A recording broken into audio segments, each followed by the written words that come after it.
کچھ زیادہ تر تو اللہ تعالیٰ معاف کر دیتا ہے۔ آگے سورہ لقمان ہے۔ لقمان جو ہے یہ ایک شخصیت گزرے ہیں، ایک نیک انسان گزرے ہیں، حضرت لقمان۔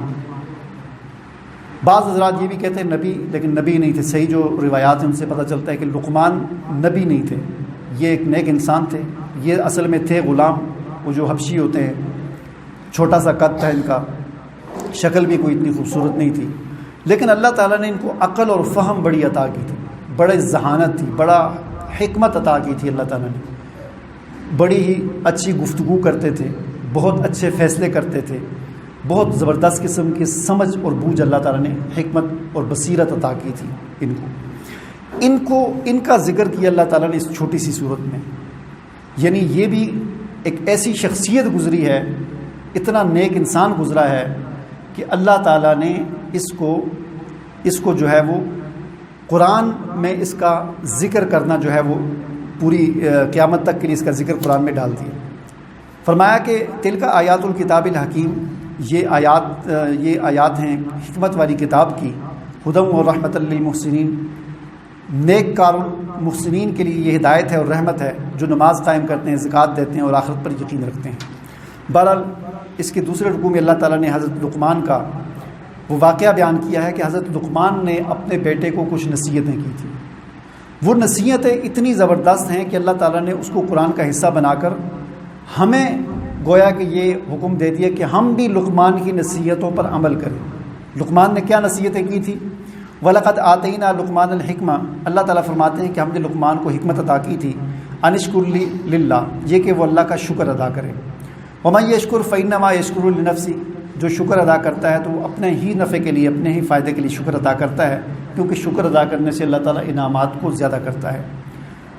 آگے فرمایا کہ وَإِذْ قَالَ لُقْمَانُ لِابْنِهِ، اور جس وقت لقمان نے اپنے بیٹے کو کہا، وَهُوَ يَعِظُهُ، وہ اس کو نصیحت کر رہا تھا، یا بنیا، اے میرے بچے، لا تشرک باللہ، اللہ کے ساتھ شرک نہ کر، ان الشرک لظلم عظیم، شرک بہت بڑا ظلم ہے۔ نمبر 2، وَوَصَّيْنَا الْإِنسَانَ بِوَالِدَيْهِ حَمَلَتْهُ أُمُّهُ وَهْنًا، بلکہ اسی شرک کے ظلم عظیم ہونے کو سمجھانے کے لیے اللہ تعالیٰ ایک مثال دے رہے ہیں۔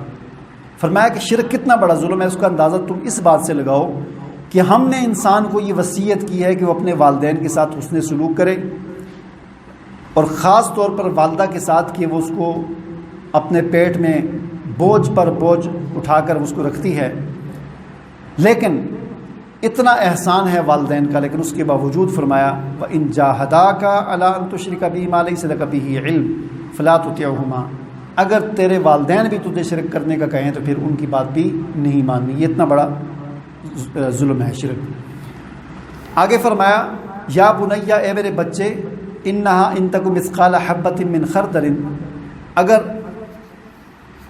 نیکی یا بدی ایک رائی کے دانے کے برابر بھی ہوگی اور کسی چٹان کے اندر بھی چھپی ہوئی ہوگی، اس کائنات کے اندر جہاں بھی ہوگی، اللہ تعالیٰ اس کو قیامت والے دن سامنے لے آئے گا۔ تمہاری چاہے تم نیک کام کرو، جتنا مرضی چھپ کے کرو، اللہ تعالیٰ تمہیں قیامت والے دن سامنے لا کر تمہیں اس کا اجر دے گا، اور گناہ تم جہاں پر مرضی چھپ کر کرو وہ بھی قیامت والے دن سامنے آئے گا اور اس کا بھی تمہیں جزا ملے گی۔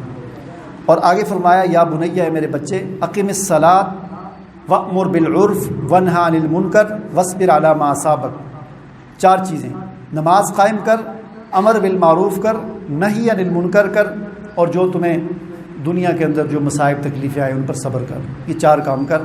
ان ذالک من عزم الامور، یہ بڑے عظیمت والے کام ہیں، بہت عظمت والے کام ہیں۔ جو آدمی یہ 4 کام کرتا ہے، نماز پڑھتا ہے، لوگوں کو نیکی کا حکم کرتا ہے، لوگوں کو برائی سے منع کرتا ہے، جو تکلیفیں آتی ہیں ان پر صبر کرتا ہے، یہ بڑا ہمت والا کام ہے۔ اور آگے فرمایا کہ میرے بچے ولا تصائر خدک للناس، اپنے گال مت پھلا لوگوں کے لیے، ولا تمشی فی الارض مرحا، اکڑ کر مت چل زمین میں۔ اللہ تعالیٰ ان اللہ لا يحب كل مختال فخور، اترانے والے اور فخر کرنے والے کو اللہ پسند نہیں کرتا۔ آگے فرمایا کہ میرے بچے وقصد فی مشیک، اپنے چال میں میانہ روی اختیار کر، ایک معتدل چال کے ساتھ چلا کر۔ وغضض من صوتک، اپنی آواز کو پست رکھا کر، بہت چیخیں نہ مار اونچی اونچی، اپنی آواز کو پست رکھا کر۔ ان انکر الاصوات لصوت الحمیر، گدھا جو ہوتا ہے یہ بہت زور زور سے بولتا ہے، لیکن آوازوں میں سے سب سے گندی آواز گدھے کی ہے فرمایا۔ تو یہ لقمان علیہ السلام کے اپنے بیٹے کو نصیحتیں تھیں، اور قرآن میں ذکر کرنے کا مقصد یہ ہے کہ ان نصیحتوں کو ہم بھی اختیار کریں اور ہم بھی ان پر عمل کرنے کی کوشش کریں۔ اس صورت میں ایک اور بڑی اہم چیز یہ بیان فرمائی ہے کہ 5 چیزیں ایسی ہیں کہ جن کا علم اللہ کے علاوہ کسی کے پاس نہیں ہے۔ ان اللہ عندہ علم الساعہ، قیامت کا علم اللہ کے پاس ہے۔ وینزل الغیث، بارش کا علم اللہ کے پاس ہے۔ ویعلم ما فی الارحام، رحم میں کیا ہے، لڑکا ہے لڑکی ہے نہیں ہے، سالم ہے صحیح سلامت ہے، کوئی معذور ہے، کیا ہے، فرمایا اللہ جانتا ہے۔ وما تدری نفس ماذا تکسب غدا وما تدری نفس بأی ارض تموت، کل تمہارے ساتھ کیا ہونے والا ہے یہ صرف اللہ جانتا ہے۔ تمہیں کسی نفس کو موت کہاں پر آئے گی یہ اللہ جانتا ہے۔ تو یہ سارے وہ چیزیں ہیں کہ جن کا علم فرمایا اللہ کی ذات کے پاس ہے، اور اللہ ہی ان چیزوں کو جانتا ہے۔